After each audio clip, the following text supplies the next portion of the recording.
할렐루야. 2월 8일 토요일 매일 성경 묵상 가이드입니다. 오늘부터는 누가복음의 말씀입니다. 누가복음 1장 1절에서 25절의 말씀을 오늘 나누도록 하겠습니다. 특별한 사건이나 연예인들에 대해서 취재하는 그런 기자들이 많죠. 그런 이들이 앞에 나오면 막 우르르 몰려오는 그런 광경들을 뉴스에서 TV에서 많이 보는데요. 그들은 나름대로 기자들은 카메라와 사진을 통해서 뉴스를 만들기도 하죠.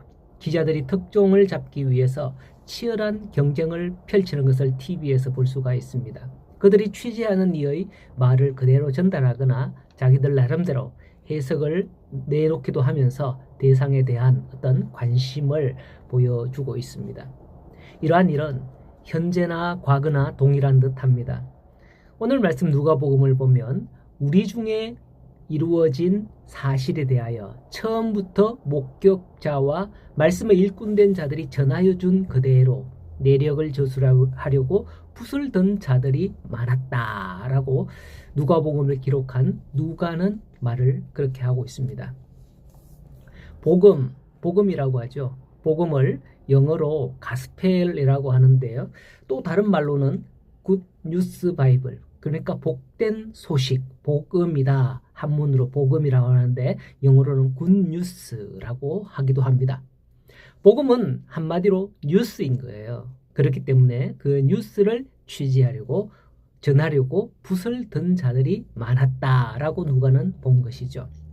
하지만 오늘날 어떤 이들은 예수님에 관한 이야기가 제자들이 꾸며낸 신화가 아닌가 이렇게 주장하기도 합니다. 그들 중에는 스스로 기독교 신학자라고 말하는 이들도 있습니다.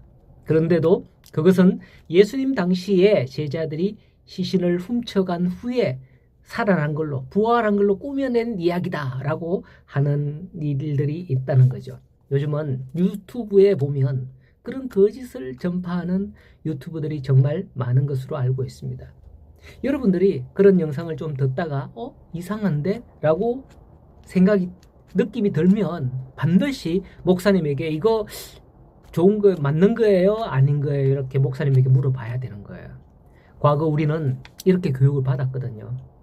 혹시 기도원에 가려고 하면 반드시 어느 기도원에 갈 것인지 목사님에게 허락을 맡아야 된다. 이렇게 어릴 때 학생들 때 교육을 받았어요. 워낙 이상한 기도원이 많았기 때문이죠. 요즘은 인터넷으로 웬만한 어떤 성경 강의도 들을 수 있지만은 반드시 그 강사가 검증된 분인지 꼭 확인을 해야 한답니다. 자, 오늘 말씀 1절에 누가는 우리 중에 이루어진 사실이라고 했습니다.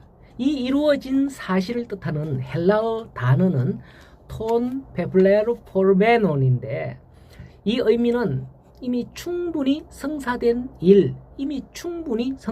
일이라는 뜻입니다. 성사된 일이라는 게 성경에서 이루어지리라 말해왔던 것이 이루어졌다라는 의미를 담고 있는 것이죠. 그렇습니다.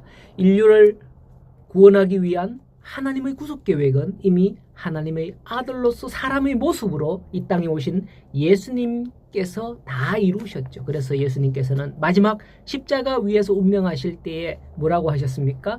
다 이루었다 하고 운명하셨다고 기록하고 있습니다.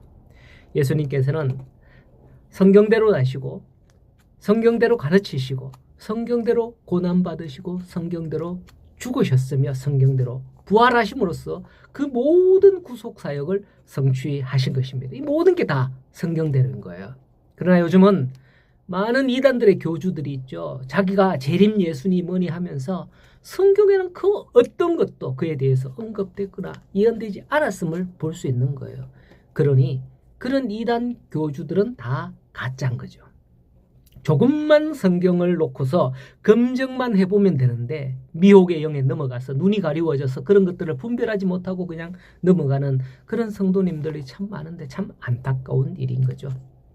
오늘 누가복음을 시작하는 가운데 서두에 기록된 말씀은 이와 같은 일이 어떻게 시작되었는지 누가는 기록하고 있습니다. 누가의 직업은 의사입니다. 그렇기 때문에 현재 상황만 보고 기록하는 게 아니라 그냥 눈에 보이는 대로 내가 봤다, 내가 들었다 뭐 이것만 기록하는 게 아니라 왜 이런 현재 상태에 이르게 되었는지부터 기록하고 있는 것을 볼 수 있죠. 마치 의사가 진료하는 것과 같아요. 진료를 잘하는 의사는 현재 어떤 상처나 증상 그것만 약 바르고 끝내는 게 아니라 왜 이게 생기게 되었는지 원인을 살피는 의사가 잘하는 명의예요. 훌륭한 의사라는 거죠. 즉 문진을 통해서 질병의 원인을 이 사람이 왜 이렇게 아프게 되었구나 하는 것들을 유추하여서 그 원인을 치료하면 그 현상들이 다 치료되는 거 아닙니까? 이처럼 누가는 예수님이 오셨다는 소식을 제일 먼저 전하는 게 아니라 바로 예수님이 오시기 전 먼저 그분의 길을 준비하는 자가 왔다라는 것을 본문에서 기록하고 있다는 거예요. 바로 요한입니다. 13절에 그 이름을 요한이라 하죠. 그 주변의 현상이나 일들을 먼저 기록하고 있습니다. 그런데 우리는 그냥 요한이라고 안 하고 세례 요한이라고 하잖아요. 우리 문화권에서는 이해할 수 없는데 유대에서는 동일한 이름을 가진 사람이 굉장히 많습니다. 심지어 그의 아버지도 그의 할아버지도 같은 이름을 쓰는 경우가 종종 있어서 1세, 2세, 3세 뭐 이렇게 불리기도 하죠. 요한이라는 이름도 마찬가지입니다. 성경에서는 구분을 하기 위해서 그 사람의 특징이나 호 또는 출신지를 그 앞에 붙이는데요. 요한인데 예수님께 세례를 준 요한이기 때문에 세례 요한이다 이렇게 이름을 성경에서는 기록하고 있음을 볼 수가 있습니다. 세례 요한의 아버지는 제사장 사가랴입니다. 사가랴 제사장이 성소에 들어가 분향할 때에 가브리엘 천사가 나타나서 네 아내 엘리사벳이 임신할 것이다 라고 하죠. 하지만 사가랴는 어떻습니까? 천사가 나타나 말하는데도 안 믿었어요. 20절에 보면 보라 이 일이 되는 날까지 네가 말 못하는 자가 되어 능히 말을 못하리니 이는 네가 내 말을 믿지 아니하였거니와 때가 이르면 내 말이 이루어지리라 라고 합니다. 이 말씀을 보면 마치 1절에서 4절의 누가복음서의 기록의 이유와 사뭇 다릅니다. 누가는 목격자들의 말씀의 일꾼된 자들을 들은 것을 전하여 주고 그냥 믿고 증거하기 위해서 기록하는데 사가랴 제사장은 성소 안에서 천사가 나타났는데도 믿지 못했던 거죠. 이걸 보면 안 믿을 사람은 뭔 소리를 해도 어떤 기적이 일어나도 안 믿어요.